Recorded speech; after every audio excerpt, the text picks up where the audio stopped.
In an unprecedented move, Microsoft intends to acquire Activision Blizzard for $68.7 billion. What could it mean for Sony? What impact will it have industry-wide? We break it all down and more on episode 266 of the It's Obvious podcast.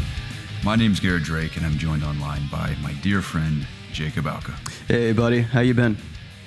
I've been a bit better, I'll say that. I've had a rather rough morning after last night, but I'm doing okay. I'm hanging in there. I'm feeling just a little stuffy, and I hate that feeling. Yeah.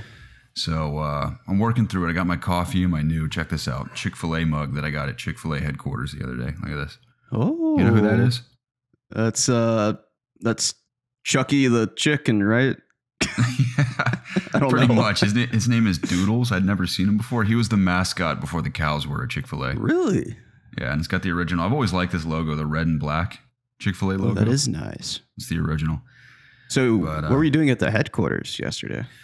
It's kind of funny, actually. An old friend of mine who I have not seen in over 10 years, or hadn't seen in over 10 years, hit me up to just shoot some content for them. They're doing like their annual corporate address, like state of the company and everything. And so that was cool. It's cool to see him again and work with him and get a behind the scenes look at the state of Chick-fil-A, and they are thriving to no one's surprise. Some interesting stuff going on for sure that isn't bad for the company, just with COVID and supply chain shortages and labor and stuff. They've faced some challenges, which were really interesting to sit in on and hear. Yeah. But that was pretty cool. That's where I got my mug. I was at the headquarters for the first time, and what I thought were tall tales about how wonderful this place was happened to be very true. I felt like Han Solo when he's on the Millennium Falcon talking to Rey and Finn, where he's like, the Jedi, the Force, it's all true. That's how I felt when I went to Chick-fil-A. Batmobile was there, Keaton's Batmobile, and like a whole line of cool cars. That's awesome. All the food was amazing. Of course, you can get just like on the house Chick-fil-A, whatever you want there, but there's all kinds of other stuff. And just the facility itself, and even the hospitality that you experience at a Chick-fil-A restaurant extended to even the corporate level, because it's all still family owned. Yeah. So that just trickles down from the top all the way to their restaurants, which I think is incredible. So it's no wonder that they're as successful as they are. So it was a cool experience. Mm-hmm.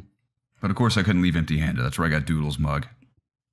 Did you have to purchase it, or was it like a gift? I purchased it. It was $13, which for a mug is not bad. And this is like a really nice one too. It's thick and hefty. So just how I like them, Jacob. The key to a good mug is the handle, I've always found. If it has a nice sturdy handle, it like doesn't feel too weighty, then you know it's a good mug. Yeah, it's one of my new favorites for sure. That's why I've always liked this one that I'm drinking out of. It's the Georgia mug, but it has a really very great fitting handle. too. Like I have bigger hands, so it just has a nice little handle. That's good. What a weight year to it. be a Georgia sports fan. It is, man. Especially if you like the Braves and Bulldogs. I know there are obviously many other Georgia sports ball teams. Mm-hmm. But as a Georgia fan and a very, very lukewarm Braves fan, it's been a cool year for sure. Definitely. Of course, the Hawks can pull it off. Yeah, no. And the Falcons certainly didn't, but they almost made the playoffs. They've had much worse years over the last few years, so things are. I'd rather better. them have just the worst record of all time than almost make the playoffs. I would too, because it means a better draft pick. But exactly, you know. So, but I think the players get paid more if they win more games. So can't really knock them for not trying to win. Be some motivation. It's like not to get us off track here, but it reminds me of how much better random players would play as a team in Halo if they were rewarded for winning matches when currently they are not, which is just crazy to me. That's why the idea of like a ranked system, or like a anything like, we used to play Overwatch and they had a ranked system, and like League of Legends, Halo has had ranked systems. Call of Duty has in the past, but they don't really do it much anymore. But I've always loved trying to climb tiers in a ranked system, because it just gives you that inspiration to want to, play well and progress. Yeah. The only thing I wish I just had a consistent team I could play with, because I mean, it's one thing to just play well on your own, but I feel like the most fun I've ever had in any competitive multiplayer game is playing with friends and pulling off like a 100%. Narrow victory. It's just so satisfying. Anyway, Jacob, tell me how your week was. Unfortunately, Preston couldn't be with us, but we've addressed those who have listened to the previous episode, our situation with work and life, everything going on. So hopefully that's understood. But tell me how your week was. It's been okay. Lots of work. Yesterday was extra grueling. Worked a long day and was in a cold box for an extended period of time. So I was very cold. Now, walk me through this for a second, Jacob. I've been curious. Mm-hmm. When you walk into this cold box, do you dress like an Eskimo all bundled up? I have a work coat. I have gloves. I have like a beanie. Like I have everything you would need to like hike a snowy mountain. Like that's basically like what I'm theoretically wearing. climb Everest. You're prepared to do that. I got the long socks. I got my hiking boots on. Like I'm just decked out. And even then, like sometimes your hands or your feet will get cold still. But I've been doing it for so long that you kind of know what you're getting into. You know what you need to wear. But I remember when I first started the job several years ago. Like the first time I went in that cooler, I was like, "Oh my god! Like, how do I even do this?"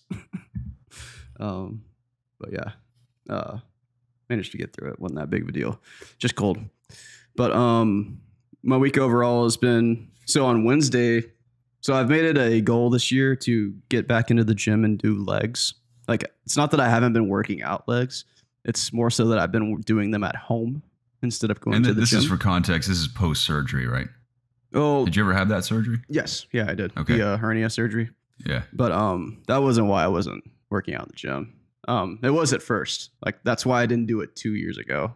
Mm-hmm. So like June 2020, I want to say, is when that hernias first started to appear. So I was like, okay, I'm going to take it a little easier on my lower leg workouts so I don't, hurt myself. And I did that. And then COVID was happening that same year. So I couldn't go to the gym really. So I kind of got into the habit of not going to the gym to work out legs because I didn't like to work out legs. So I was like, I'm just going to do some body weight stuff. I'll do some cardio, and that'll be good enough. But I've tried to make it a goal this year to get back into the gym and do legs. And on Wednesday, I did that. And yesterday and Thursday prior were awful because of how sore I was. And it's made trying to get through those last couple of days a challenge because every time I stand up from my chair, I'm like, oh my gosh, I'm going to fall. Mm-hmm. Or like just trying to walk, you feel it in every step. So, obviously it's going to get easier as I keep doing it, but that's been a sort of a little mini goal that I've set for myself. And I'm actually enjoying doing legs because I'm not doing what I typically do. Like anytime I get into a slump in working out, I'll always try to do different things because I know just doing that will give me the motivation and the interest to keep going. So absolutely. And it's good to always do different things so your body doesn't just get into autopilot. And that's a great way to plateau. Right. If we're being honest. Other than that, been reading a book, mostly in my spare time. Been playing some Final Fantasy 14. And this week I've spent a lot of time updating my resume to apply for some jobs. Sweet. Which has actually been a lot more work than I thought it would be because my old resume was on my old computer that's not really working anymore. So I couldn't really take it off of it because it barely turns on. And when it does turn on, it's like so slow that it takes like 15 minutes for me to open an application. So I just didn't feel like it was worth it. So I just started over, made a brand new one, and I'm almost done with it. So sweet. That's been exciting, I guess. Actually, it's been kind of boring, but it'll lead to more exciting things. Boring but necessary. Yes. You gonna start sending it out soon? Yeah. I'm gonna start applying for some jobs soon. So that'll be exciting. Definitely. But other than that, dude, I don't think I've been doing too much else. Just kind of some mundane, everyday stuff for me. I get that. I mean, it is January after all. January is typically a relatively uneventful month for everyone. Yeah. I've been feeling like that January blues, like whatever you want to call it. Like I've just been kind of not happy. Down. Yeah. Post holidays and all the events of the previous year are said and done, and all that's left is the future. Mm-hmm. I feel I'm going to take down that tree behind me today or tomorrow. Yeah, at long last. It's always sad to see him go. Yeah. I kind of like it because it's a nice night light, but I love the ambient lighting of a Christmas tree at night. Mm-hmm. I love just like turning on a show at night, just having the tree on in the background. It's a nice little light. Definitely. But alas, it must go. But tell me about you, man. Besides Chick-fil-A HQ, been doing anything else exciting? You mentioned that you had a good night last night, maybe, or that you had a rough morning because of a good night? Yeah, my girlfriend and I and my cousin and her boyfriend have been hanging out a lot on the weekends, and we'll just like go to a restaurant, get a couple of drinks, and call it a night. But we just had a few too many margaritas, and I had just straight tequila a couple of times too. So obviously, I hate tequila, dude. It'll give you a raging headache, dude. And I didn't drink to the point where I was like stumbling around or anything, but just by the time I woke up this morning, I just had the worst headache ever. But I'm hanging in there, so it was fun. But we this week, this is one of the busier. Well, I mean, every week is busy with work, but in terms of shoot days, the consistency of shoot days, we'll shoot typically like maybe a couple of times a week and edit the rest. But I shot Tuesday through Friday this week, which is pretty abnormal. So it was exhausting by the end. Sounds like you got a lot of work. Yeah, in a good way, it was exhausting. Early days too. Like we had a 2-hour commute on Tuesday to Thompson, Georgia, very close to Athens, and we're shooting some content for UGA. Actually, this UGA firm or organization's helping promote renovation for this small town in Thompson, Georgia. So we're shooting stuff for that. Where is it in relation to Athens? Like which way? I'm not sure. I didn't look on a map, but well, obviously I did for GPS, but I didn't actually like try to look where Athens exactly was. But I just knew that my mentor's old buddy from the marching band at UGA is who hit him up about the project, and that's how we got linked up for that. But that was a project. I did the Chick-fil-A stuff. I think I did something else I'm totally forgetting. I can't remember, but yeah, Chick-fil-A was cool. And this week we had another video come out for the band Era. I mentioned Era a while back because we shot 2 videos for them back in August of last year. And the second video was for their new single that just came out a couple of days ago. It's called Nigh to Silence.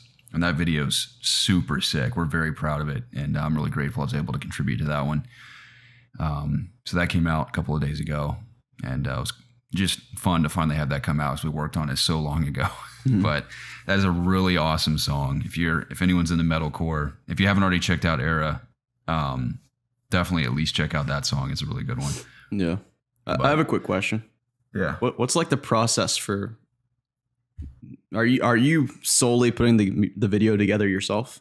No. There's for those 2 specifically, there were 4 of us. I guess my question is like, what's that process like of actually putting the video together? Because I know every music video is different, and every video has like a sort of, I don't know if storyboard's the right word, but like an overlay of what the video is trying to portray, and that matches with the song, obviously. But yeah, fortunately, the labels we work with allow the bands to collaborate with usually Kevin about, or really whoever's directing the video, about what they want it to be like conceptually.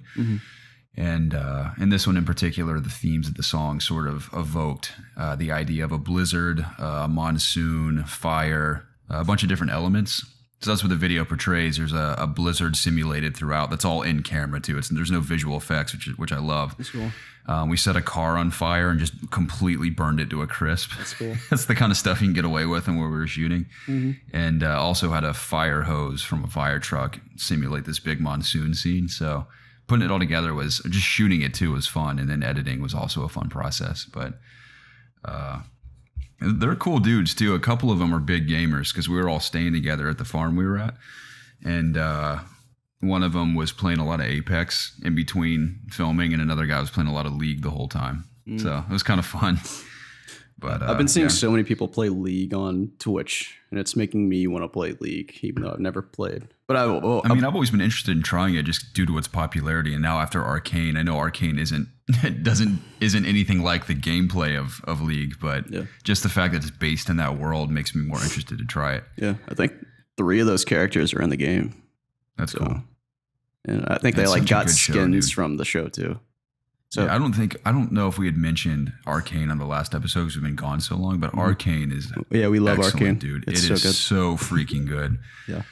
I loved everything about it. It's everything that I wish Blizzard would do with their IPs. I know, and that's what I was thinking the whole time. Like the potential, how many IPs have with their content to do something like this. I know obviously like you have to have the budget to pull something like that off, but man, it was just so good.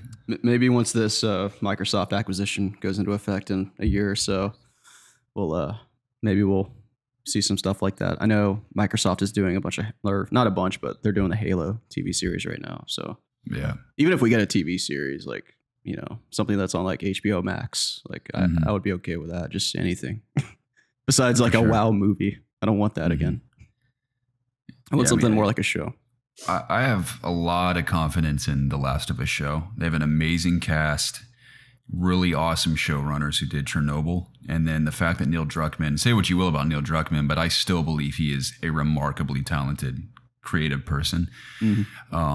With him involved to sort of facilitate decisions, creative decisions for that show, obviously evolving it a bit to adapt to the screen versus a video game. I have the utmost confidence that show's really going to deliver. I cannot wait for that. Me too. We'll probably see a trailer in the near future. If not spring, probably early summer. Because I'm pretty sure it debuts in the fall. So yeah, really looking forward to that. Do you want to go see the Uncharted movie when it comes out? With you or just in general? Just with me.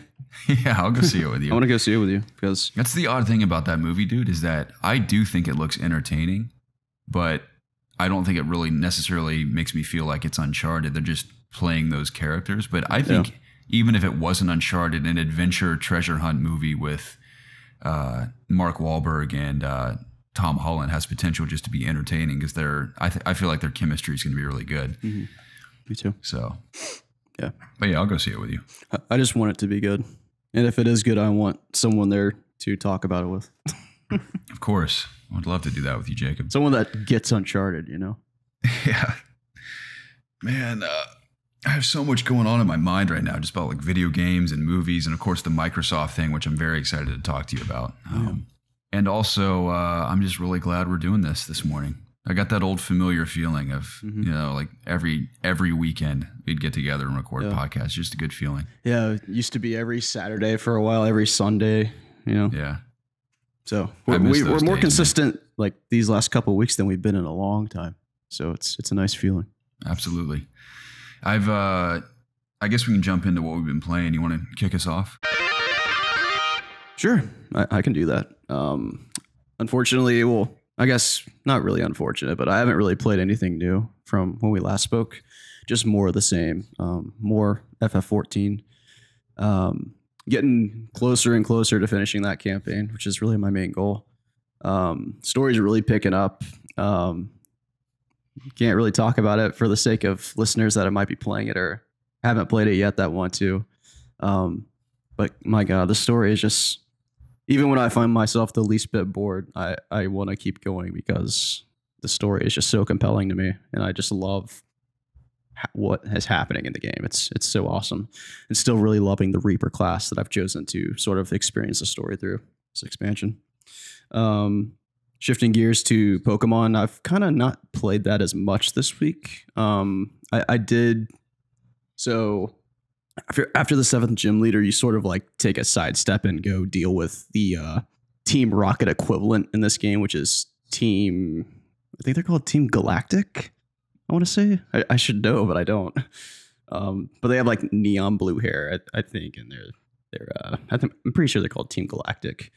It's kind of unfortunate because they're sort of pushovers. They have really weak Pokemon. They have like a bunch of bug types that are really weak. They have a bunch of Zubats. They got just really. They have this like cat thing that's really weak. Like they just have a bunch of lame Pokemon. So, and it seems like every trainer has the same Pokemon, which is kind of lazy in my opinion. Are you talking about Arceus right now?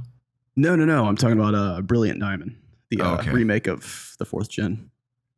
Arceus comes out this Friday, actually, which I need to pre-order because I want to play that. I'm actually going to go to a GameStop and pre-order a game, which I don't do anymore. But that sounds fun. It's because I like having Switch games in physical form. They're the only ones that I do that for anymore. But I like my little Switch collection. I love the cases. Yeah, Jacob, can I say one thing real quick? Sure. Am I crazy or am I ignorant in saying that I think Arceus looks like total garbage? Did you watch the video that Preston told me to watch? No. Watch that video. Watch the latest gameplay video. And so are you like judging that based off the initial launch trailer? Maybe, I guess. I don't know. I don't know what I've seen recently. I saw a couple of screenshots that just looked terrible to me. I mean, if you're comparing it to like Breath of the Wild, like it's a little underwhelming in terms of like just the world and how it looks. But I think it looks charming. It's if you've always wanted a Pokemon game that's an open world like RPG, like this is a step in that direction. I wouldn't say it's like everything you ever wanted, but it's gonna hit that itch for sure. And I would recommend you check it out again. Check out the latest gameplay trailer. I can link you a video. But that video that Preston was talking about last week got me even more excited. I watched it right after the podcast. So I was taking a poop and I watched the video. Perfect time to watch a video, by the way. Always. Yeah, it's typically where I get in my gameplay videos. But yeah, I'm highly anticipating that game. That's the next thing I'll be playing. So I need to try and knock out Brilliant Diamond this week when I have some time. Aside from that, jump back into Metroid a little bit. Didn't play a whole lot of it, but sort of trying to get back into it because I took a little break once Pokemon came out. So I'm trying to like get used to the game again because I jump back in. It's like that feeling where you don't remember everything, like how to do everything. So you just have to kind of fool around and kill some guys and relearn all the controls and your abilities. So, but it's just fun just to run around that game and screw around and kill stuff. So, I assume that Metroid and Final Fantasy and Pokemon will be the bulk of my gaming this week and for the next couple of weeks to come, including Arceus, which will be another Pokemon game. But aside from that, really looking forward to Horizon that's coming out soon.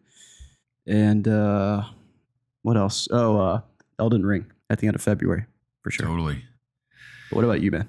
I played a handful of things, not nearly as much as last week. I played more Infinite, and I still really enjoy the game. This weird thing keeps happening to me. I think it's just because I haven't played with Zach in a while, but I'll be in the middle of a match after playing a few and just become so bored that I almost just want to quit immediately for some reason. I don't know why. Maybe that's when it starts to feel repetitive. And I think my problem is until they revamp the progression and challenge system, you eventually hit a wall playing the game. So I will play my standard like 5 to 6 matches that earn me the most experience for the day. And then it defaults to like 50 experience a match. And then you have to resort to just only doing challenges to rank up faster. And I'll do a handful of challenges that are pretty straightforward, like 15 kills with the pistol, 5 kills with the BR, win a match of this or that. But once you blow through those, it starts to up the difficulty of the challenges to where they're far more tedious and frustrating. It'll be like capture 3 flags and capture the flag. Well, there's no capture the flag playlist. So for me to even have a chance of doing that, I have to luckily land a capture the flag match in quick play. And then I have to hope that I can actually capture the flag. Yep. So you hit a wall, and like being stuck like that and being in the middle of a match, not playing what I want to be playing is a big bummer. I can't believe they did this challenge thing. Like, it just seems so stupid to me. Yeah, it's like it all just revolves around like the free to play model, and it's all the whole game is crafted around that system, which is unfortunate. Like, look at Fortnite though. Like, they've created a battle pass, and all you got to do is just play games. You just play a game, you get experience.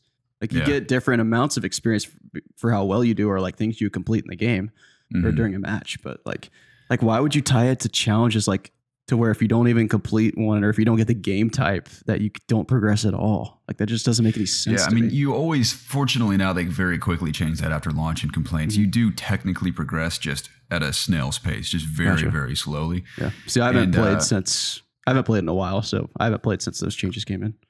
And the theory being is that they don't want players to blow through the battle pass quickly. Why? especially season 1, because season 2 doesn't come till May. Which is an extremely long time. Why? That's so just because the game's technically still like barely in beta phase, and it just has a bunch of issues. But they've already announced that with the I think it's the next update in February. They're adding a credit system, or maybe it's season 2. I can't remember, but there'll be a credit system. They haven't gone into detail into how it'll work, but I think you can earn credits. That's the in-game currency you can spend on stuff in the shop versus real money, which is pretty much common in every free-to-play game at this point. So that's kind of cool. But one update they added this past week, which is actually, I think, a really fun game type, is called Attrition. It plays very much like Warzone and or even Execution and Gears of War, where each team has a set number of lives, and once those lives deplete, you all have 1 life left. So if you get killed, you go down permanently, but you can be revived by a teammate if they get to you. Yeah. So that's a really fun competitive mode that I think fits really well with an Infinite, that I think that I'd love to see stick around long term rather than just an event. So that's been cool. The cyber event, whatever it is, like the Tron looking gear you can unlock, is whatever to me. I really just don't get that excited about the cosmetics in the game. I just want there to be a really strong competitive ranking system and experienced granted based on individual performance, and victory versus loss is like my biggest hope for Infinite. That's another video I may do for our channel, is like my top 5 desires for Halo Infinite in 2022. It's like there's a handful of things I'm like extremely passionate about, and I know I'm not the only one that feels that way. But I could see that video doing well. Yeah, and that's another thing too about Infinite, man. I mean, there are matches, dude, where I have so much freaking fun. There's just so many random sandbox physics-based moments that'll happen in Halo, like classic Halo, that are just timeless. It's so fun. And then I'll be in a match and just hit that wall and be like, all right, I'm going to go do something else. So yeah, that's the biggest problem with Infinite, is that 343 with this game is just on the cusp of greatness. They're right there. It just needs a handful of more tweaks, a couple of additions, and it can really, really thrive long term. But that's what's so hard about it, is that they're that close, but they're just not quite there yet. Yeah. The way you're talking about Halo right now it reminds me a lot of how like Apex when it came out. Like I remember just loving that game when it came out. And I remember it was just a huge surprise to everybody when it came out too. Besides like some creators that knew it was coming because they were testing the game. Yeah. But like when that game launched, like it was so bare bones. Like you could just jump in, you could play with 2 friends, and there wasn't really much of any way to earn cosmetics. I think there were a few cosmetics, but it wasn't really till when the battle pass came out that, that was like the first step of like, this sort of like way to rank up and have fun. And even for a while, there wasn't even a rank system in that game. It was just bare bones. You jump in, you're just trying to win the game. That was it. So, and then slowly over time, they made a lot of improvements and really made the game really great for a lot of people that still play it today. Not really me anymore, but yeah. I get my ass kicked every time I play Apex. I did too. So bad. I used to stream it for a while. That was like my main streaming game when I was streaming back in the day. It is a really fun game. I still think it's awesome. I'm just really bad at it. Yeah. I was decent. I wouldn't say I was anywhere near good, but I was okay. Yeah. I usually got a few kills a game. Yeah, Apex is cool.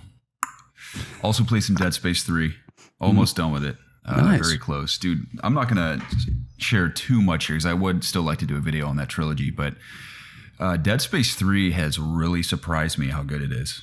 Because I never got around, I never played the second one either for some reason, but I never played the third one because all I ever remember hearing was, oh, it's just an action game. It's nothing like original Dead Space.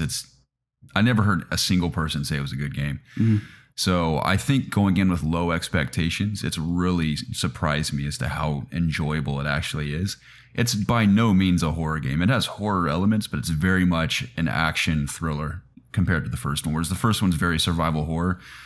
Progressing through the franchise, it's very much an action thriller with horror elements. And I think it's like a very fun action game. Like it's great. The spookier moments hit really well. There's a bunch of fun new enemy types. It has the deepest level of customization of weapons. I mean, you can literally build weapons from scratch and just make these crazy combinations that do all these different primary and secondary functions. So that's really cool.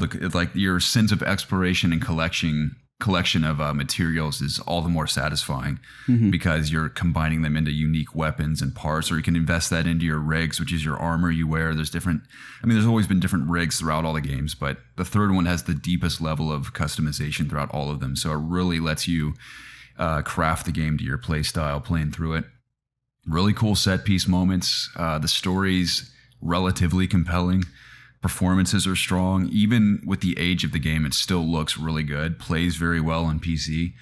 And just the progression from the beginning of the game toward the end where I'm at now has just been a very fun journey. And even Isaac Clarke, is it Isaac Clarke? I think that's his name. I know it's Isaac something, but he, the progression of his character throughout the trilogy, I think also works really well because he starts out as just purely an engineer and has to fight to survive.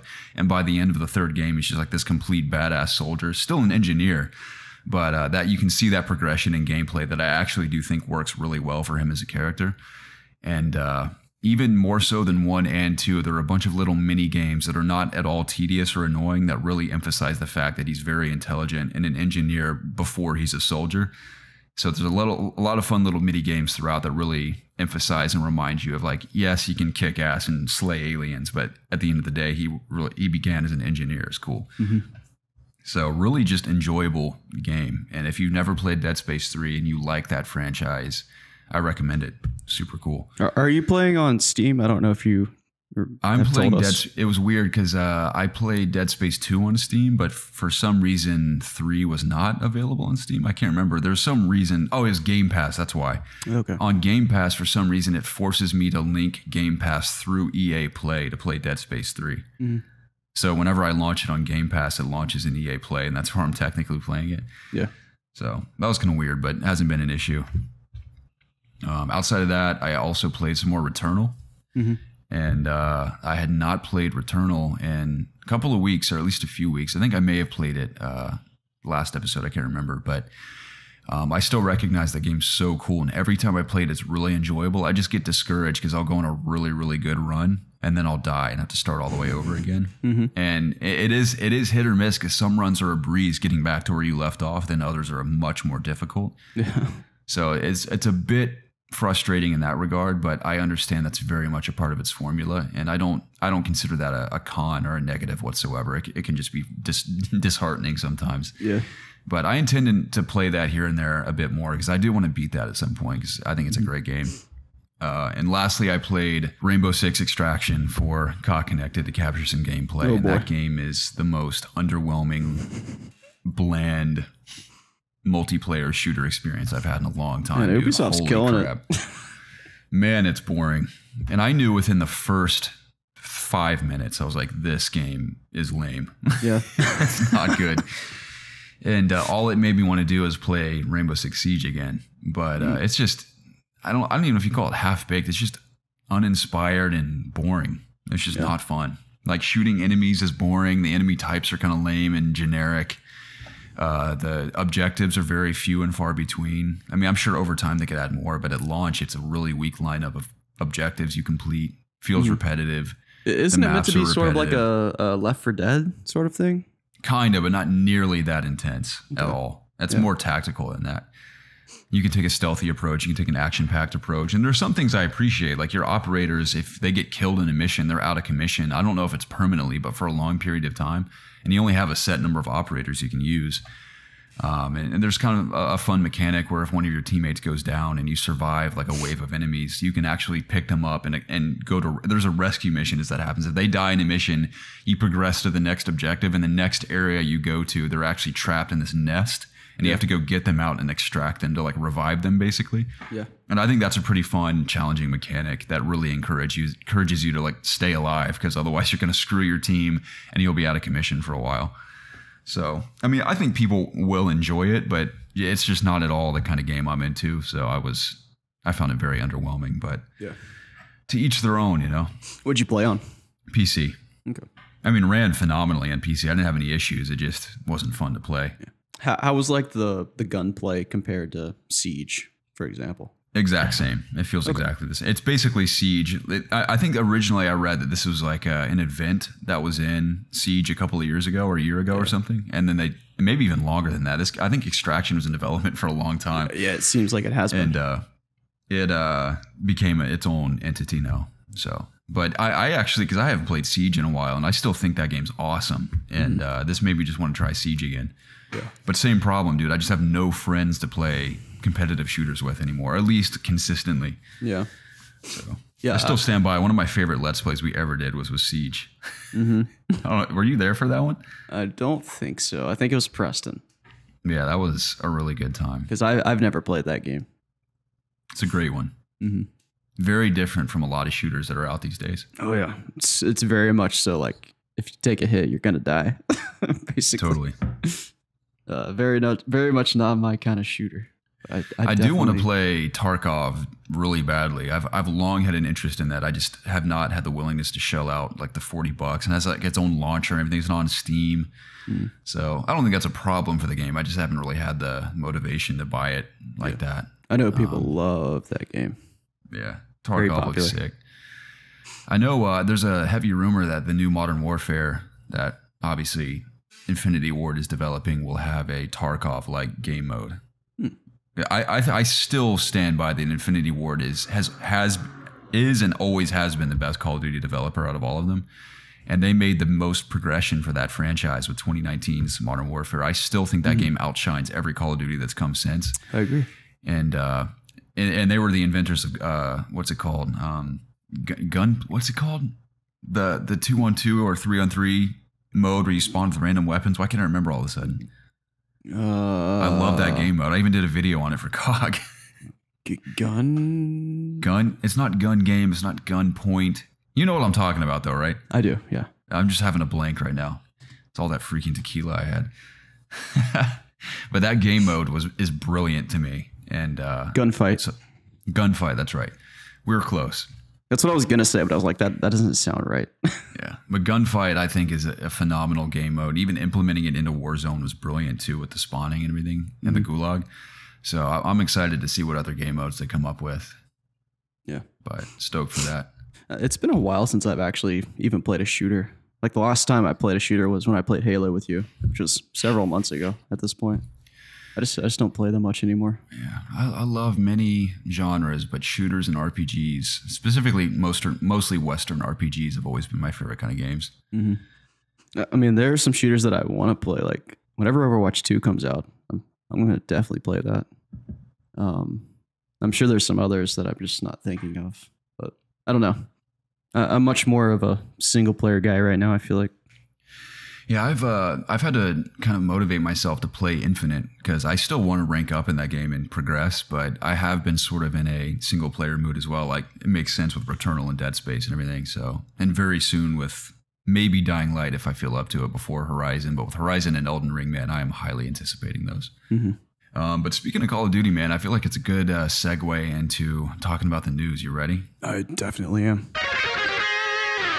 All right, Jacob. There are many layers to this just insane headline this week that it seems like industry wide no one anticipated. Yeah, and nobody. It's one of those headlines, dude, that I thought was satire at first. Me too. I actually thought it was satire, and then I saw that everyone was commenting and reporting on it. I was like, holy crap, dude. Yeah, I think it was like Tuesday morning. Like I woke up, I like looked at my phone. I always look at, usually when I don't have to get up super early, I'll get on my phone and look at Twitter, and like first thing I read, it's like reports Activision or Microsoft has purchased Activision Blizzard for $6.87 billion. I'm like, wait, what? Dude, you know what it reminds me of? It reminds me of that scene in Infinity War when they're all in the Sanctum Sanctorum, whatever, Doctor Strange, and all of a sudden they like it goes quiet and they hear people running and screaming. They walk out into the street and they're all creeped out looking around and they see that big ring in the sky. Yeah, that's what it reminded me of. Like that headline was like when I was like walking out into the streets and seeing everyone panicking and seeing that in the sky is what it felt like. It's like Microsoft is like this unstoppable force of nature. Dude. And I was like, good, $68.7 billion, dude. And we thought the Bethesda acquisition was a lot. That is insane. Yeah. Like I knew Microsoft was essentially infinitely wealthy, even compared to Sony, but I didn't realize they were that wealthy. Now, that being said, we're going to break down all the layers, all the implications of this deal. But initially, I think most people have probably heard this by now, that the acquisition won't be official or even final until potentially June of 2023. It has something to do with the fiscal year ending around that time or whatever. But who knows who will battle this in court, if anyone will. So there are a lot of factors that could potentially delay or impact this deal. Or halt the deal altogether. Exactly. Now, I do believe it will happen. Yeah. And but what will happen between now and then will be interesting to stay tuned to. Mm-hmm. But before we break it all down, Jacob, I actually am like, this is going to sound strange at first. And I'm not saying this to be like, look, we're not fanboys. I like genuinely mean it when I say this could be a very, very good thing for gamers as a whole. Definitely. But before we break that down, what are your initial thoughts on this story? So I'm hopeful and also skeptical. Hopeful in a sense where I don't think Activision Blizzard could be in a worse place than it is right now, both in terms of its perception and also the state of their games. Their games are just, content has been slow for pretty much every title that they own, including Call of Duty. They've delayed multiple Warzone seasons, and also the latest Call of Duty has not sold well at all. It's been very poor. Even though it was the highest selling game of 2021. Was it really? I just found that out. No way. Well, yeah. I know their sales are way down, which is hilarious. Dude. They could sell the most in the year out of every other game, and it still be considered low. That's when you know they sell just gangbusters every year. Oh yeah. Why else am I hopeful?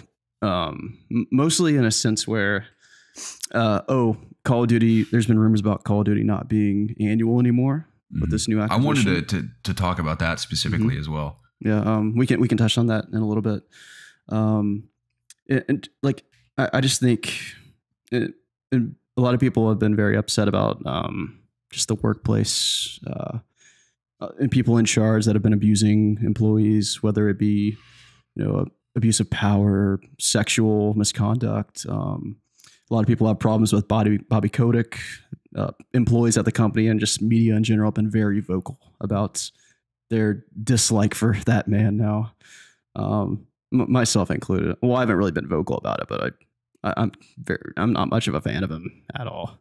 And there have been rumors about him not being a part of the company anymore once the acquisition takes place, if it does, which would make a lot of people happy. One quick comment on him. I recently watched Moneyball for the first time. You ever seen that movie with Brad Pitt? No. I know what it is. Bobby Kotick is in that movie as an actual actor. No way. Dude, because I had never seen that man's face till all these stories came out about him.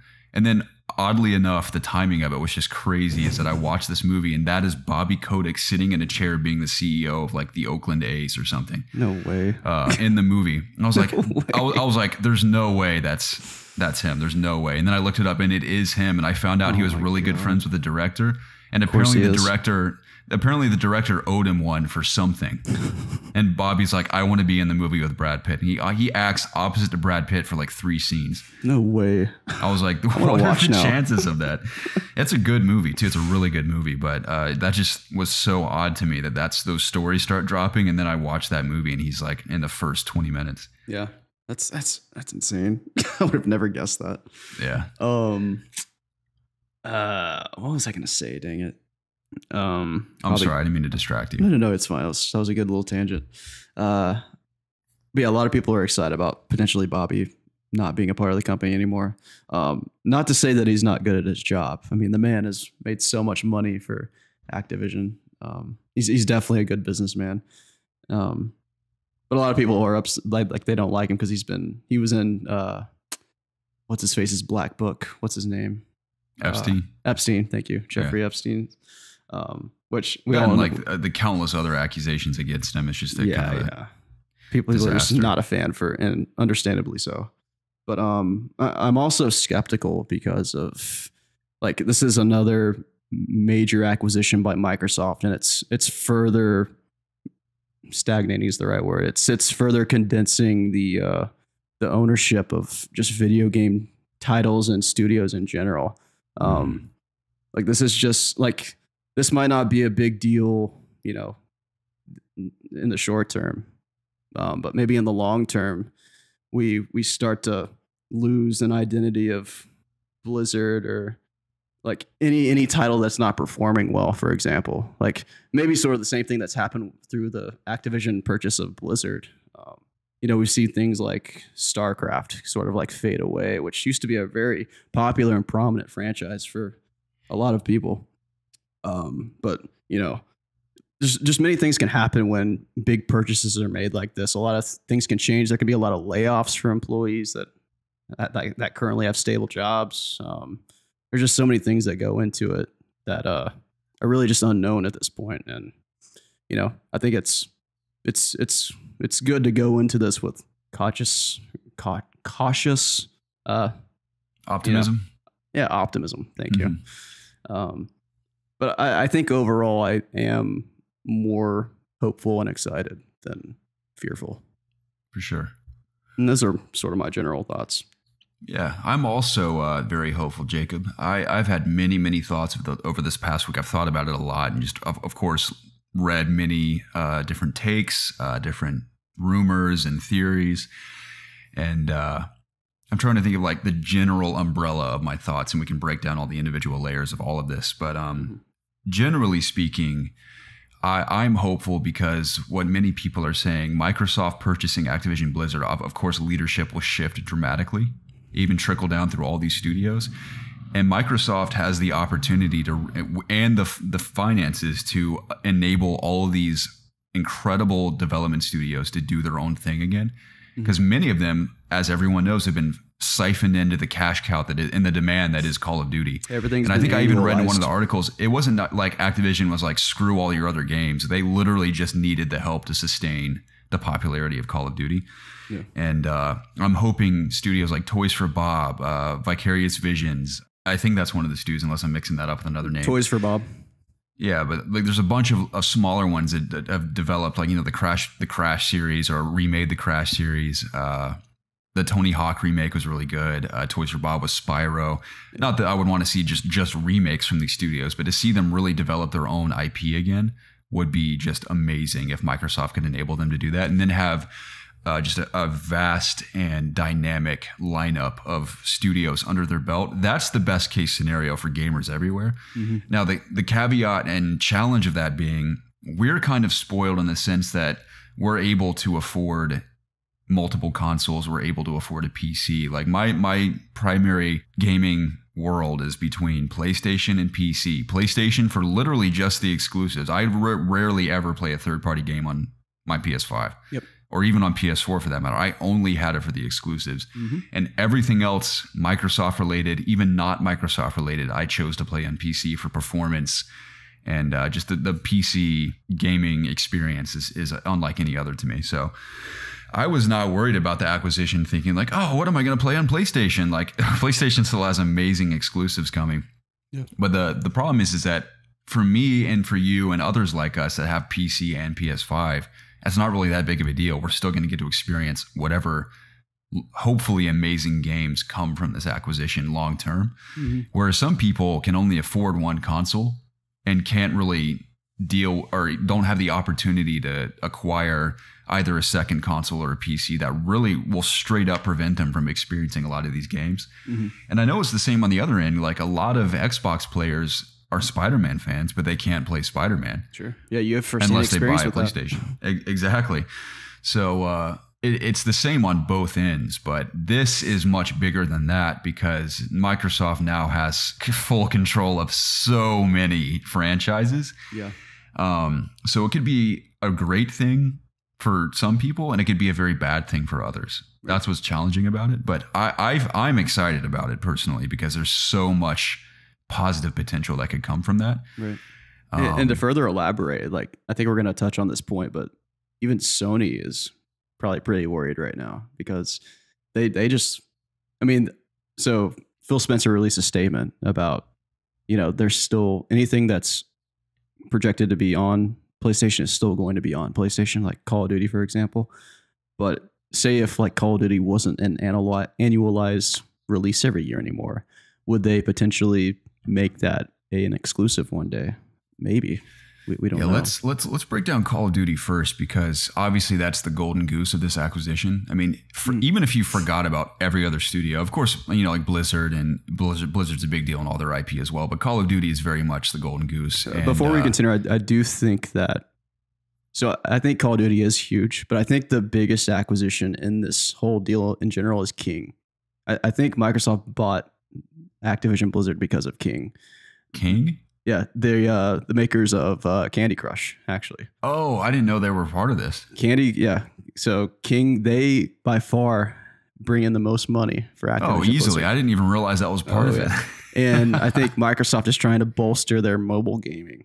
And yeah, when I first heard about this, because I knew they owned King, but I don't keep up with that side of their business. Like I don't care about Candy Crush at all.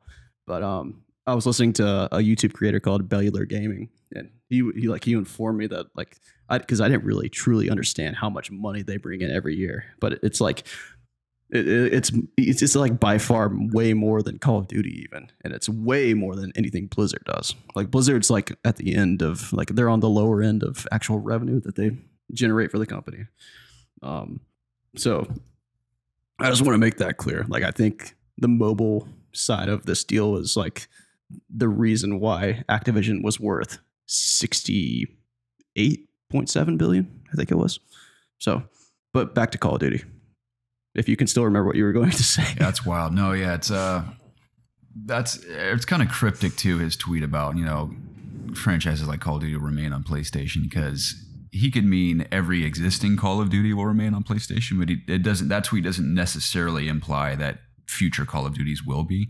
True. The problem with that is that, it doesn't make a difference to me because I play Call of Duty on PC anyway. Mm-hmm. But obviously the PlayStation base of players in Call of Duty is pretty vast as well. And now with the implementation of crossplay, you'd be knocking out a pretty sizable portion of the player base.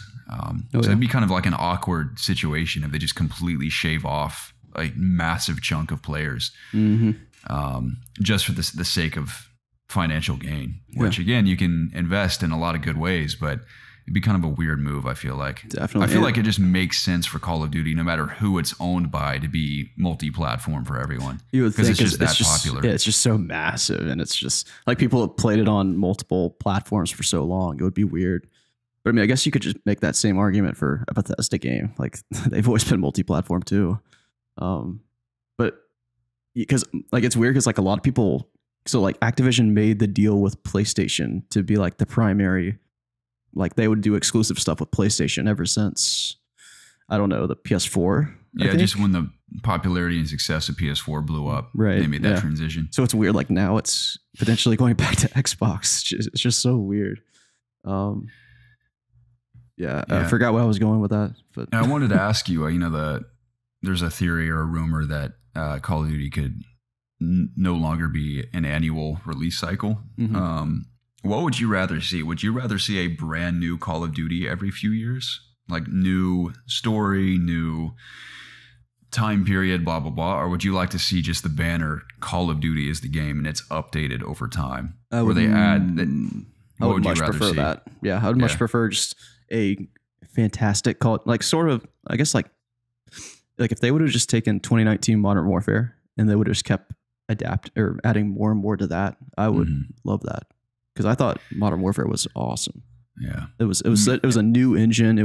Everything just felt smooth. Everything looked fantastic. It played well, and if they could have just kept adapting upon that game, that engine, I still think they use the same engine. Maybe I don't. Infinity Ward does, and the other studios have. Okay. To an extent used it as well, but and I think Warzone is still using that engine. Maybe I'm wrong. It is, yeah. Mm-hmm. I think it is because it plays a lot like Modern Warfare, more so than the other games. That's something also to remember. Warzone's on PlayStation. That's something that's going to keep reoccurring. So I don't know if they'd ever take that off. That's something to think about. Yeah, because it's not because Warzone's outside of the annual releases. It's consistent.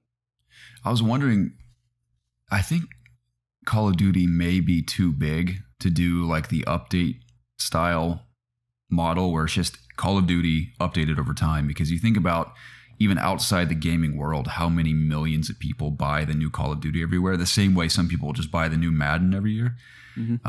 Would casual gamers and audiences that don't keep, or players that don't keep up with gaming news, would they understand that they would have to digitally update their Call of Duty every couple of years to add, like, say, here's a brand new campaign that was 3 years in development, we're just adding it to the game, you can update and play it, or you buy it through the game digitally? Like, that's how they kind of have to do it. It isn't like you can just have the continual updates and like go to GameStop and buy the new campaign. So I think they would.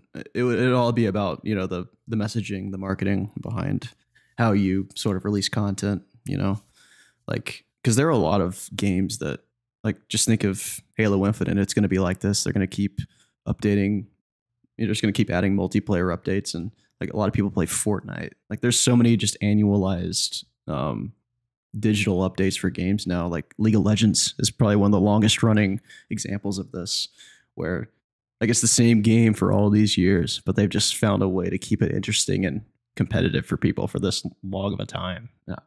I think Call of Duty could do it. They would just need to make sure their messaging and marketing is good enough for it. Even if they were just going to do like different campaigns, like just add a new campaign every couple of years, just to keep it interesting for those types of people that play Call of Duty for single player. I wonder if Microsoft would, I mean, we could go down so many rabbit holes. I don't want to go in too deep of a tangent, but I wonder if Microsoft would combine all the Call of Duty studios into one mega studio. That's what I was thinking. And that mega studio just focuses on full-time Call of Duty. And that way you don't have to like drag in all the other studios to support it. Yeah. That used to be how WoW was sort of developed at Blizzard.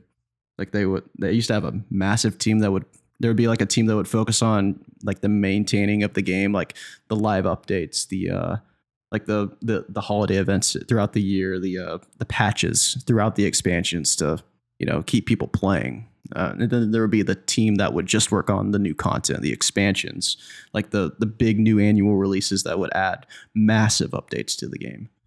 So I could see something similar to that. Or like I know I think Raven does Warzone right now. And then they have Sledgehammer, Infinity Ward, and Treyarch that are releasing the annual games every year. So I don't know. It would, because you would think they would have to lay off a lot of people if they did something like that. Because a lot of these studios probably share a lot of the same job titles, and you probably don't need like, I don't know, 4 or 5 game directors, right? Like you would either have to demote people or lay a lot of people off. I don't know how that would work. So maybe they would be fearful of consolidating like that. I don't know, man. There's really no best answer. Yeah. So long as these studios have opportunities to develop brand new games over time, I think it's could be a very good thing. And the reason why I was going to read the whole article, but Activision was actually shopping themselves around to be purchased, and of course Microsoft makes the most sense because they're the wealthiest of all the potential acquisitions. Sony could never afford them, of course. I don't even think like EA or anyone could afford them. No, Sony's bigger than EA. So I think it's Tencent, then Sony, and then Microsoft now are the 3 biggest in gaming. Yeah. But Tencent's not going to buy them. Yeah, well, actually, they might have, but I don't think they wanted to be sold to Tencent because that's their competitor. Yeah. Like they own Riot, which is like Blizzard's biggest competitor. Activision and Blizzard both.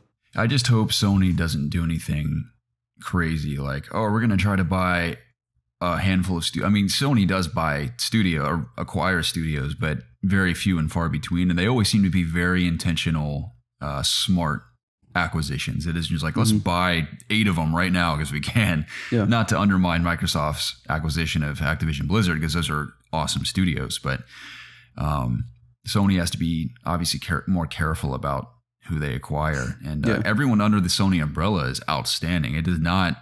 This purchase does not damage the PlayStation brand in the sense that there are so many talented studios developing awesome games time after time after time. For sure. So all the third party stuff is now completely outside of Sony's hands. Yeah. So Sony's a much different company than Microsoft too. Like they're more of an entertainment company. Microsoft is like a technology / entertainment company. Like Microsoft, the bulk of their business is developing new technology. It's supporting their software, and it's much more about their software and their like Microsoft Office and all that stuff.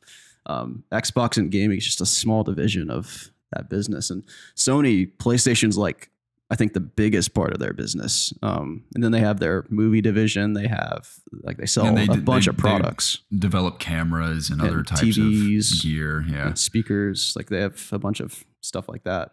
And Sony is only like a 1/10 of the size of Microsoft. Like Microsoft is so huge compared to Sony. So it would be much harder for Sony to like acquire someone like EA, for example, because they just don't have nearly as much money as Microsoft does. But I could see them, I don't know, maybe one day potentially making a purchase like Square Enix or Capcom or Sega, even maybe. Nintendo. Oh, could anyone ever afford Nintendo? No, there's no way. Nintendo's huge too. Man, I'm trying to think of anything else we're leaving out to the story. But I mean, that's the thing. It's like I don't think it at all undermines the excellence that is the PlayStation brand right now. PlayStation's still in a really great place with their IP. Mm-hmm. Obviously, Microsoft's going to be making a whole lot more money with all these third-party franchises they just purchased. But I just hope it doesn't impact Sony too greatly to the point where they can't fund their really awesome studios to continue cranking out good work over the years. Yeah. So, well, I don't see any reason why, people wouldn't keep purchasing PlayStations if, they love the titles and the products that they're releasing right now. I think Sony has a very defined and popular niche right now, which is like single player, like AAA single player, third person, like action games. Yeah, top tier RPGs. Games. Yeah. And Xbox is sort of like buying up everything else, it seems like. Yeah. But that's always what Sony's been good at. Like they have a lot of studios that sort of kind of make similar games. Not really, but they're all very much like single player. They've never really had they've had some popular multiplayer titles, but not really. They've never really had a studio that makes it big, like Call of Duty, for example, or like a Fortnite. I would like to see Sony studio develop a new popular multiplayer shooter. I mean, Killzone was never like obviously anywhere near like Call of Duty or even Gears of War for that matter, but those were pretty fun games. It'd be cool to see either Killzone or another new franchise come to light. I mean, I'd love to see just a new IP in general. That's my biggest hope for this acquisition with Microsoft is that these studios can develop new IP long term. Yeah, I agree. Yeah, I just hope that the teams at Blizzard can have a different change of morale and people can like going back to work there again and make the games and the franchises that I love better again. Because I miss really being excited to play WoW, and like I want a new Diablo so bad and a new Overwatch, and they're taking forever to come out. It seems like they're in development hell right now. So I hope that, we get some good updates on those titles soon. Same. And some new IPs or I really just want some new Blizzard games. 'Cause they've developed so many games that have just been canceled. So I hope that maybe through new leadership, they'll be more compelled to see those new ideas out instead of just canceling them. Whether they be, console games, mobile games, whatever they are. I just want some new stuff. Same. Yeah, maybe a bright future for everyone, hopefully. Yeah. I'm being hopeful. Same. Maybe this won't happen at all. Maybe it'll just be nixed and everything will be the same. Yeah, we'll see. That would be hilarious if it just crashed and burned before they even got there. I know I was looking on Twitter a few days ago, and there were some congressmen who were talking about it on Twitter. So it's definitely on the minds of some people in the government. So we'll see what happens. Well, Jacob, speaking of Activision, we have a new article from old Jason Schreier talking about a employee group forming a union, supposedly a first in video games. For North America, I think. Yeah, North America. It says Microsoft would inherit a group of 34 unionized workers The group is seeking recognition from management of union status. It says Microsoft's planned acquisition of Activision Blizzard Incorporated will come with an unexpected and perhaps unwelcome addition, a small group of unionized workers. About 36 people who work for an Activision-owned studio agreed to form a Game Workers Alliance union, representatives of the group said Friday. They asked Activision to voluntarily recognize their union status. It would be the first union at a publicly traded video game publisher. There's a lot more to that article if you guys want to read it, but interestingly, the timing of this, it's like obviously you can't just form that overnight, so this has probably been planned for a while. Yeah. And then the news of this acquisition occurs. So you got to wonder if this union will remain unionized or if they'll just disperse and go back to normal, because another potential opportunity for Microsoft is to alleviate the crunch culture or whatever you want to call it going on at Activision once they're acquired. So, I mean, obviously all of this is going to take a whole lot of time to like really shift culture at whatever studios were most impacted by the damage that Activision leadership has caused over the years. Yeah. But you got to wonder if this union will remain on that course after this acquisition. Mm-hmm. I don't know. I mean, they still have over a year before this could even go through entirely. Right, so, yeah. Oh yeah, this will all be settled before that deal takes place. I think this union is, I think it's game testers at Raven Software, and it's been in the news lately that people have been very dissatisfied about their jobs there at Raven, not being paid enough, not getting fair workers compensation and stuff like that, and they've been very vocal about being upset there. I think they've had several walkouts. Just over towards the end of last year, they were doing a bunch of that stuff. So it's no surprise to me that they've sort of formed a union and they're asking for Activision to sort of, what's the word? Recognize them. Yeah. So I'll be very interested to see where this goes. Activision has they released a statement. I don't know where it is in here. But regardless, it'll be interesting to see what they say about what their response is to this in terms of their decision. An interesting tidbit in Jason's article, it says unionization at big tech companies like Microsoft is rare. When a 38-person group of Microsoft bug testers organized in 2014, the company eventually dismissed them. And management at Activision hasn't acknowledged the Raven strike or responded to specific requests from the workers. Representatives for the Game Workers Alliance union said. The last quote says, "It is extremely important that workers have a real seat at the table to positively shape the company going forward." Brent Reel, quality assurance lead at Raven, said in a statement. Yeah. Obviously some people are against unions in general. There have been good unions. There have been bad unions. Some unions, a union does take away your individual right to negotiate, which is just common knowledge. But I mean, usually you would hope that, this union is trying to make these workers' lives at the company better for their sake. That's why you form a union. But we'll see what happens. If I had to guess what's going to happen, I would say that Activision's not going to tolerate this. Just knowing their history, I would assume. Although they have had a very bad public image lately, so maybe they would be more receptive to meeting this union's demands. I get the feeling they're going to completely destroy it, because if they allow this to happen, who knows what other groups of people will form unions. I'm not saying what they're doing is wrong, forming a union, but if they enable that for one group, there could be countless others that pop up and it'll completely radicalize and revolutionize. That's almost Activision. Certain to happen at other studios at Activision. Yeah, so it's either you squash it, but if you let it happen, it's going to start popping up everywhere. Yep. And I'm not a businessman. I don't run video game studios. I don't understand all the ethics and negotiations and everything that has to happen to make that a reality. So I can't really comment beyond the very basic outsider's point of view. I'm the same way. My knowledge of unions is lacking, to be honest.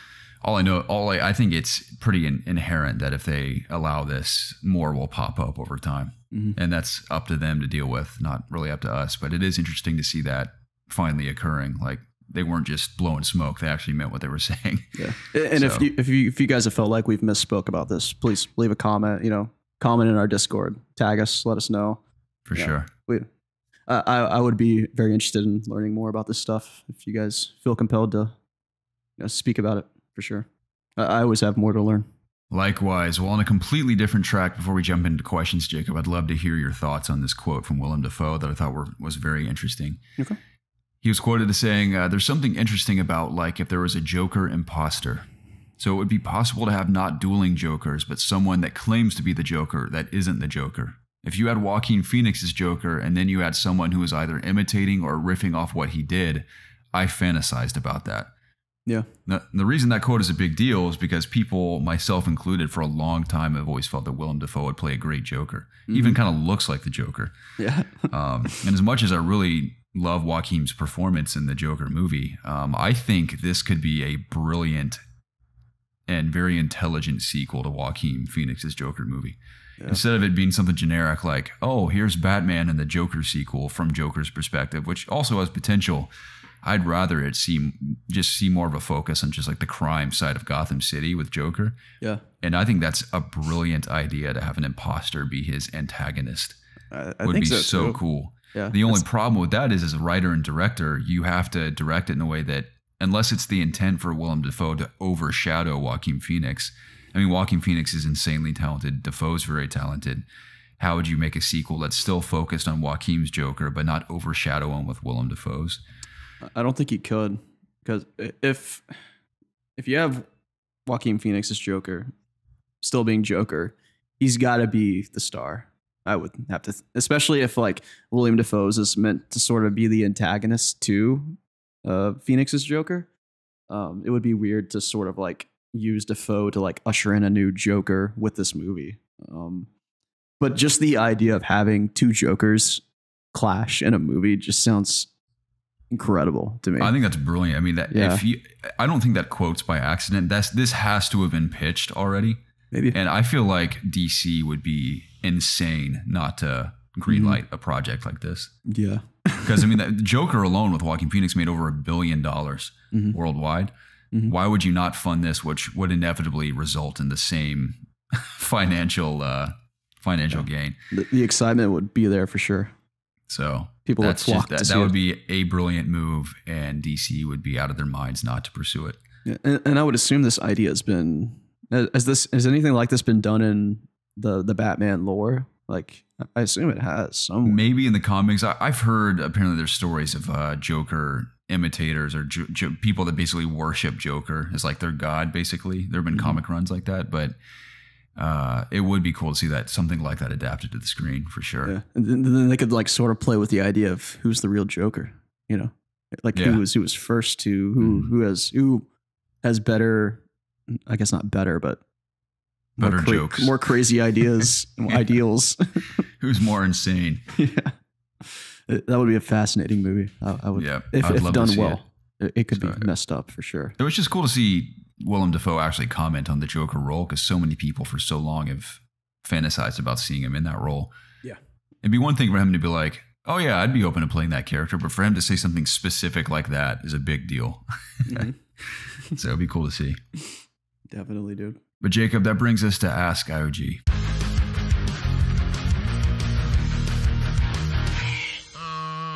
AskIOG is the part of the show where we answer your questions submitted through any of our social media, at ItsObviousGaming, the AskIOG section of our Discord channel, or emailed to us at itsobviousgaming@gmail.com. And if you want your question read live in the show, always include the hashtag AskIOG. First one comes from Dog Jesus. Interesting title for sure. He says, "Hey man, tell us about some of your greatest experiences with animals. Anything goes." Oh, one thing I wanted to mention or talk about before we answer this question.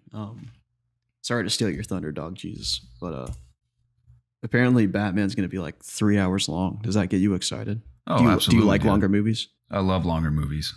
Yeah.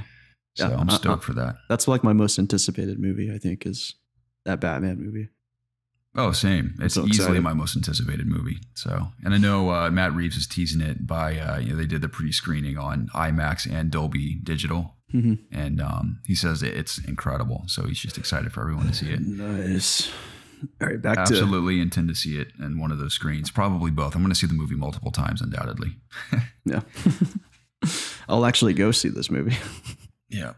We should go together. Poor Zach, man. I think his, I shouldn't say poor Zach. It's a beautiful thing. His second child's being born, but he will not be able to go to the theater probably the entire time it's in theaters because his next child is being born like the week before or after it comes out. So I don't know. Maybe I think it's before their baby's due before then. So you and I can go. Okay. Anyway, best experiences with animals, Jacob. You go. Okay. Of course, rescuing my dog Dan has been awesome. He's an amazing pup. He's adorable. He's laying behind me. So just the last year with him has been awesome. What else? I'm trying to think of some easy ones. I held a baby potbelly pig at a Renaissance fair when I was a child, and that was adorable. Love that. Ridden some horses. That was always cool. And I can't really think of too many else. I mean, I've known a lot of awesome dogs in my day. Many of which have been my own, but love dogs, so nothing too particular coming to mind with animals. What about you, Jacob? Yeah, I had one when I was a dog when I was younger. I haven't had one in a long time. I've never really been one for pets necessarily. Not that I don't like dogs and cats, and those are really the main pets that I think about, but I don't know. They've never really been a big part of my life. My parents haven't been into them, so therefore I never really got into them. Not to say that I never want to have one. I think that I would love having a dog or a cat around. Probably more so a dog than a feline. But I've had many friends that have had dogs, and mostly dogs. But I've had some friends that have cats too, and for example, Evan's dog Sophie and his dog Caesar. Mostly Sophie, though. She was very comforting, very loving, and she always wanted to be around us when we were over at his house. And I always liked having her around. She's a nice presence. She was always very sweet. I love your dog, Den Garrett. He's always very loving, very excited to see everybody when they walk in the door. And the one thing I do not like dogs that are, obviously I don't like mean dogs that aren't trained well. I don't like dogs that are I don't like dogs that jump on me that are dirty. Like, I hate that. Do not get me dirty. Like, you already shed enough. Do not get dirt on me, please. So maybe that's a good reason why I shouldn't have a dog if I can't, get over that. But I've always liked dogs a lot. It's been a long time since I've had to take care of one. I don't have a lot of experience with cats, actually. I've met some cool cats in my day, and I mean literally cool cats. Literally cool cats. Yeah. So I don't think I'll ever own a cat because I am a bit allergic to them, but I do like cats. I think they're cool. Yeah, I sort of have a problem with shedding like animal fur, but I think it's more so a lack of exposure to it consistently. So it just I'm not used to it. So it gets in my system, and my my allergies are like, what is this? It messes me up too. This doesn't fit. Even living in it messes me up. Your dog sheds a lot. Yeah, animals are the best.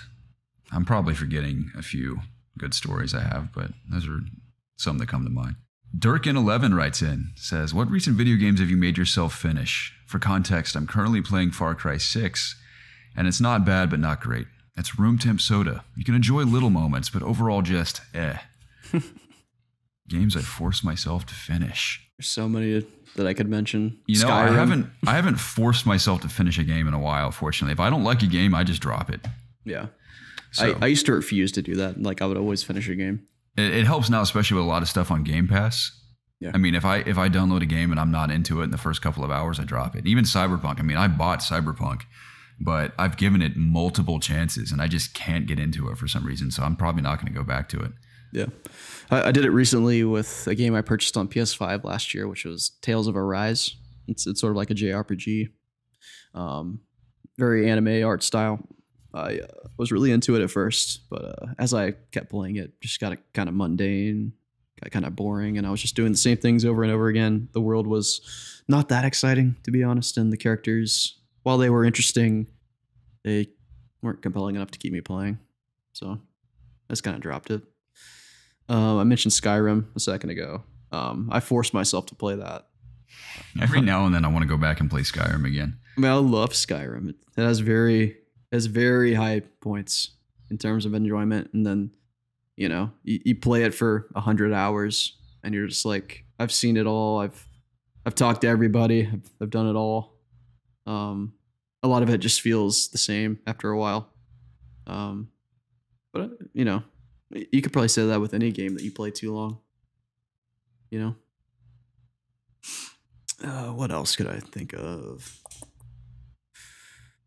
I probably felt that way about Far Cry 5.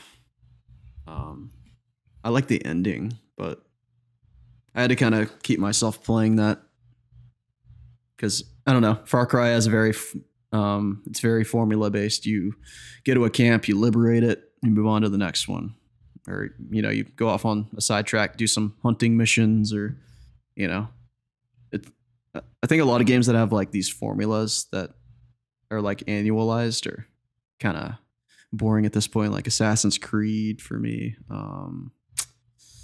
Far Cry, a lot of Ubisoft games, honestly. Yeah, I haven't loved any Ubisoft game I played in probably the last 3 years. Mm-hmm. And I think Far Cry 6 is fun, but I don't really have not had a motivation to finish it at all. Yeah. Far Cry 5 was the last Ubisoft game I played. I think that was the last one I finished too. And that was I gave up on long Valhalla almost immediately. Preston enjoyed Valhalla. Oh, no, I think he did not like it, actually. He didn't, because he 100%ed it and said it was one of the worst experiences of his life. I don't know why he does that to himself. And he kept playing it. I know, what's that game called? Phoenix Immortal Rising? That's on the Switch. Oh, yeah. I think that's on a lot of platforms, actually. It was like very as advertised as this Zelda game.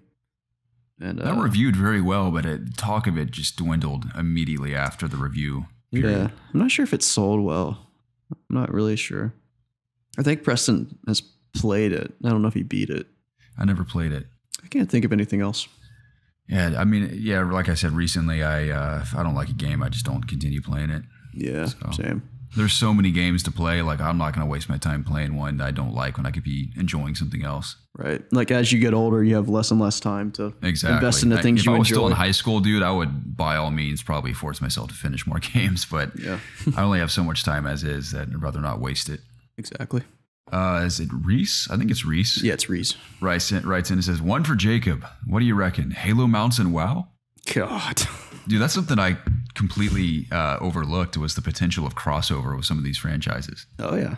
I wouldn't want it to be overbearing and overstay its welcome, but you could do some fun stuff like that for sure. I would want it to be obvious and overbearing if it was necessary. Like, if you make a game it's just a bunch of collaboration, that's fine. But dude, I think Halo Infinite is prime for crossover events. Yeah, like maybe like World of Warcraft inspired trinkets for weapons or something. Yeah, like a little keychain. Cool. Yeah, like stuff like that could be fun. Like a Diablo inspired helmet or something for Halo could be cool. That could be cool. Yeah, like fire Master effects. Chief Collection's kind of gone crazy with their cosmetics too. I still prefer Spartans that look like Spartans, but if you're gonna do crossovers, you may as well do interesting stuff like that. Definitely. Or like add Master Chief to Overwatch or something. Yeah, or add him to like Tony Hawk or something. I don't know. Yeah, Tony Hawk. I forgot about Tony Hawk. Yeah. Oh yeah, that would definitely work. You could just add a bunch of like, I don't know, Tracer from Overwatch and Tony Hawk. Just like crazy stuff like that. Could be kind of fun. Or like Lucio, that would make more example. Since he skates. I wouldn't hate there being like a warthog in WoW as a mount. I don't think that'd be. There's one in Forza already, and it's really awesome in Forza. Yeah, I don't think it makes sense at all. And usually, World of Warcraft is it's very thematic. I don't think they'd ever do something like that unless like a change of ideology happened. It would be much more likely to see, which Blizzard has done in the past, like crossover from their own IPs. Like they've added like mounts from something that's like a Diablo theme or like a Warcraft 3 theme from their ITS days. Stuff like that, maybe. Something Also, from within their own studio games. I keep thinking of Halo just because it's free to play and there's a lot of creativity with the customization. I'm thinking with like AI, you have your custom AI that goes around with you. You could add like a Overwatch character or like a World of Warcraft character as an AI for your Spartan too. Yeah. Like just cool. different like voiceover. Yeah. I could see that. Yeah. Thank you for the question. Yeah, we got one from Bohonganes. Kyle writes in and says, fellas, with Attack on Titan rapidly approaching its glorious end, it's got me all sentimental. I've been watching the show for almost 10 years, and I remember when I watched the first episode back then having absolutely no clue what I was getting myself into. Do you guys have any similar stories of your first steps into a property that would be so influential in your life? Also, that new Attack on Titan opening has me twerking. You and me It's both, so man. good, dude. It is pretty sick. I love it. Every time it comes on, like the first time I listened to it, I re-listened to it. I was like, "Are you kidding me? Like, Yeah. this is this is the best intro ever." I love this. Very good. Yeah, the show is it's like even like last week's episode where without spoilers, it was a lot of talking and just like building up the anticipation of an event that's happening in the show. Like even episodes like that, I just get so excited just to watch it. Like I just love the world. I love the story that's being told, and the conclusion of the story is just I expect it to be just hype levels of Game of Thrones. Hopefully, it doesn't turn out like Game of Thrones, but I've enjoyed the ride so much, and I'm surprised that it's taken 10 years for this story to be told. I didn't realize that it came out 10 years ago. If Kyle is correct in this, but I never expected that this is where we would be after the first season. You know, I remember the Titans. This is like minor spoilers for the show in general, like very minor, but I would never expect like the Titans that were just invading the walls of this civilization, like that it would have, that they would have. How do I not spoil anything? like I would have never expected what's happened to have happened in the show in general. It's just such a roller coaster of storytelling. Yeah. And the beautiful thing is too, they have not rushed the finish line at all. And that was the major disappointment with Game of Thrones. It was just the rush to the finish line and just like really poor decisions for characters too. Definitely multiple factors to that, but especially the rushed ending. So Attack on Titan has clearly taken its time. And I'm not really nervous about this, but Logan Smith has read all the manga and he says that the ending in the manga is not satisfying. But I feel like historically there have been many franchises that have slightly altered their endings versus like for Harry Potter, for example, like the final confrontation with Voldemort and Harry in the book is much different than the movie. And I think the movie is way more compelling than the book is in that regard. So maybe they'll alter it a bit. I don't know. I have no idea what to expect or how it ends, but I've really loved the ride. So very excited to see it conclude. Are you caught up right now? I am caught up. Yeah. Gotcha. Yeah. So I'm watching this show, Demon Slayer. I just started Demon Slayer. I meant to tell you that. I'm on episode 2. Dude, isn't it good? It is good. I mean, it's not anything I haven't. Yeah, it's not anything I haven't seen in anime before. It's like the very familiar trope of like the underdog who needs to become a hero to save the day at the beginning. For a sister, yeah. But you're gonna love it, man. I'm excited to continue. I have enjoyed it so far. I just love the animation in that show, and it really picks up when like you start seeing a lot of sword fights and stuff, and some actual like demon fights. Yeah. But I'm excited. And then I'm also watching One Piece, which is like when I've caught up on everything else, I'll go through One Piece. But that's like such a huge commitment that I can't really recommend it to somebody. Like I'm 340 episodes into this that like is crazy, 1,000 episode show. What has it been like? Only like 70 something episodes for Attack on Titan. Yeah. That's insane. Yeah. And they're like maybe 20 minutes long, so you'll like have lunch and you'll watch a couple of them. And that's just how I go through it. And a lot of it is just, filler. A lot of it's just filler. It's meant to keep you invested in the show. So I don't like it in that regard, but I do like the overall narrative of the show. So it keeps me watching. Other franchises that have meant a lot to me over the years, just a couple, of course, Halo, Sam Raimi's Spider-Man trilogy, Batman just overall. So I'm obviously highly anticipating the new Batman film. Yeah, I didn't answer his question at all. So, but, stories that have been influential on my life. I think it would be dumb for me to say that WoW hasn't been that. I've very much been along for that ride ever since the beginning, which is crazy to think about. I think it's been 18 years at this point. I haven't been there from the very start, I guess. I sort of started at the tail end of Classic or Vanilla and Burning Crusade, at the beginning of Burning Crusade. So towards the beginning. I guess I really became a hardcore player in the third expansion and Wrath of the Lich King. Yeah, I've been along for that story for a long time. Similar story, first steps into a property that would be influential on your life. I don't know about influential on my life. Like, it's just an important part of my life.